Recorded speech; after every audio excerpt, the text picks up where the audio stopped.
Welcome back, and right now I'm working on 1965 Wagoneer. Now, if you've been tuning into my channel, you have seen I've been working on this car for quite a while. I've had other vehicles come into my shop, and I've been working on this one on the side here or there. This is my own personal vehicle, but I will be selling it at the end because at this point I'm trying to advance my career and my business. So every car I pretty much have to consider as an opportunity to help excel my business. Now I'm working out of a small 2-bay garage, which I'm going to be working my way up to a real shop one day, which right now this is good enough and I'm grateful for what I have, but let's go back to what I'm working on.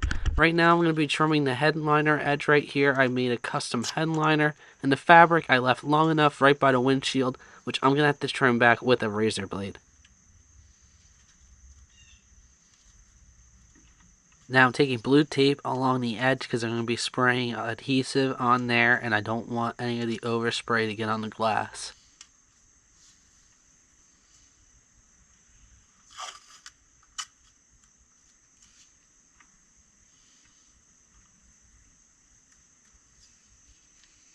Take your time. Obviously, it's a little bit of a reach when you have to sit down on the ground if you don't have the chairs installed, which is what I'm at right now.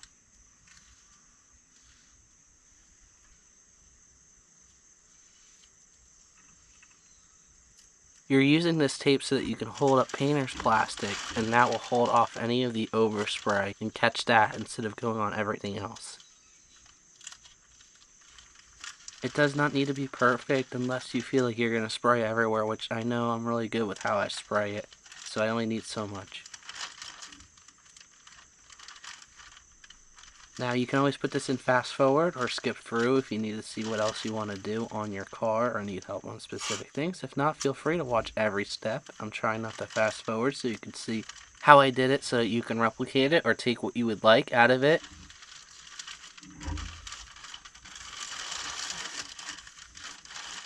Now the plastic I'm using is a little too thick, which is what's fighting me, but I'm still going to use it because it's what I had on hand.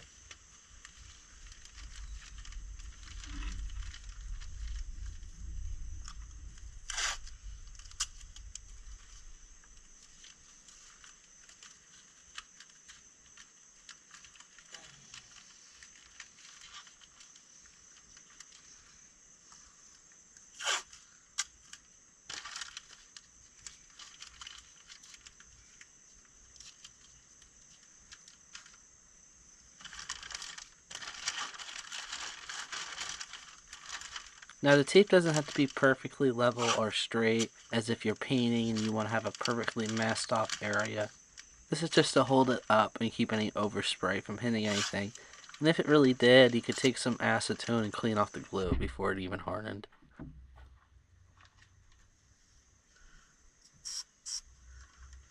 What I'm using is 3M adhesion, which is for headliners. This is really good stuff if you're going to be doing it for your headliner. We want to make sure it doesn't have a chance of peeling off or heating up and loosening.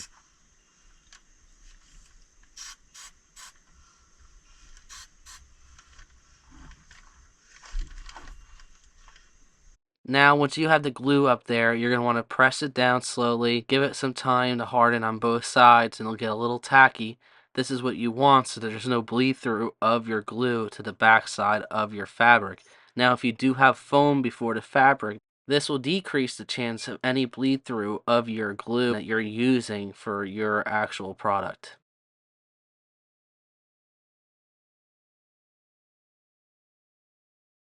So what I'm doing is trimming up to the rubber edge of the headliner and the board that I made, and this create a uniform seam area which will look like the headliner met up perfectly in a factory seam, even though it's a aftermarket headliner which I created.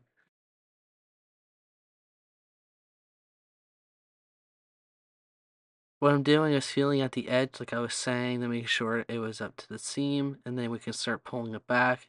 You can always make a few extra cuts if you didn't go deep enough. Just don't go too deep where you're going to cut into your product and leave a rough edge. As you can see here, I got it to peel back exactly where I wanted it to. Little fibers here or there, and I want to clean up with my finger or with the razor blade afterwards and make sure it's nice and clean. tuck it up in there, get it nice and seamed over. There's a nice little edge for it to tuck into, make it look like the fabric is meant to go all the way around it, and it will look good. Now, when you're cutting it, remember you can leave enough fabric to go around your ABS board, wood, or whatever you chose to wrap your headliner with.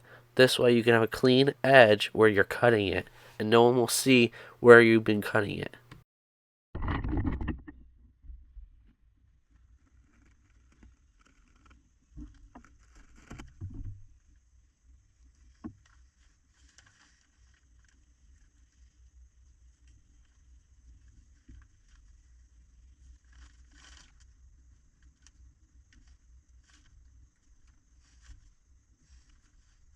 Now, what I'm doing right now is just getting any little fiber hairs that have been left after cutting it, because remember, you're doing a rough cut of the excess. If you cut it before you put it up there, you would not have enough fabric.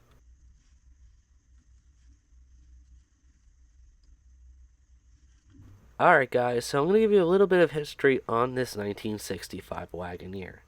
Now, Kaiser Jeep still owned it at this point, and they were defining what everyone was figuring out what to do with their wagons. Every company was competing to have the most luxurious, most awesome off-road vehicle that you could still have on the road and take off-road. Well, they really did it.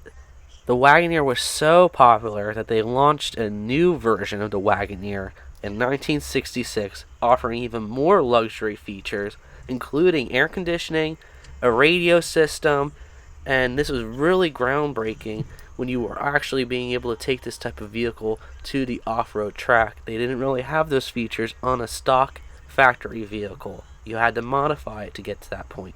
And like I said, they called this the Super Wagoneer. Now, America's, both North and South, openly welcomed this type of vehicle, and they called it a sport utility vehicle, aka the SUV, which everyone loves their SUVs in America. We love our extra space, even though everyone's been kind of going down to downsizing because of gas prices and everything else like that, or EV regulations. That's a different discussion. Everyone was really set out to carve their new niche in this landscape called the SUV. Every company was going to now be putting out their version of a wagon or an SUV that you could then take off-road.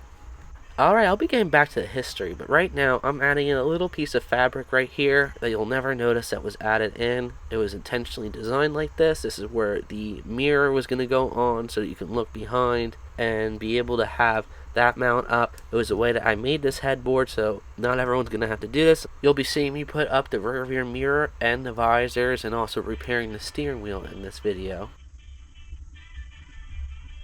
Alright, back to more of the history. As we all know, the Wagoneer was a very boxy type of design, which really accentuated what you were looking for in a wagon back then.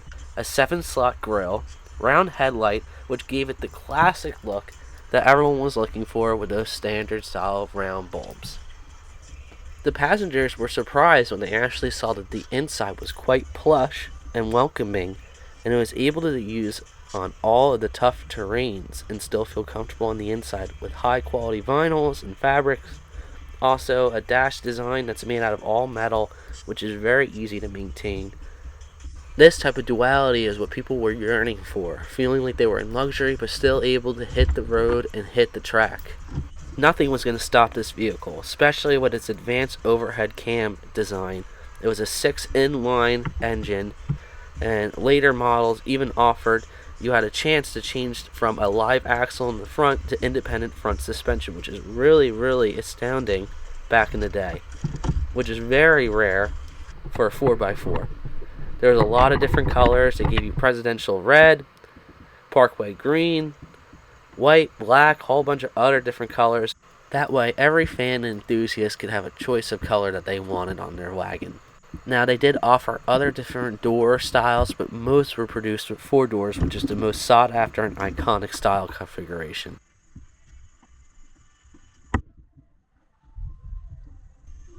Alright, what I was doing was cutting out the hole in that fabric, that way I can line up the 3 holes, and there's a little spring on the inside per se that goes through a guide, which is what we cut out, which we cut out the 3 holes for the screws too. Find the right stainless steel screws if you don't have the reproduction, or if you don't have the original. For me, I have some standard stainless steel screws that I have left over from a GM build, and they're still very good quality, period correct, but we're going to get those up in there, and that way we can actually get this back on. Now back to what the history was. This was a really big deal, as the big competitors were the Ford Bronco and the Suburban, which this offered way more comfort and compatibility from those two.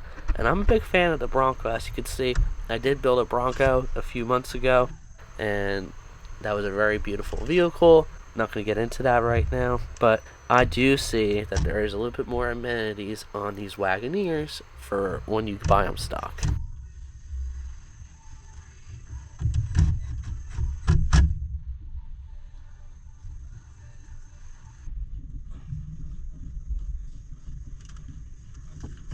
Alright, so we're going to be installing the visors now. At this point, there is going to be 3 screws that go through, and use your stainless screws to get them in there.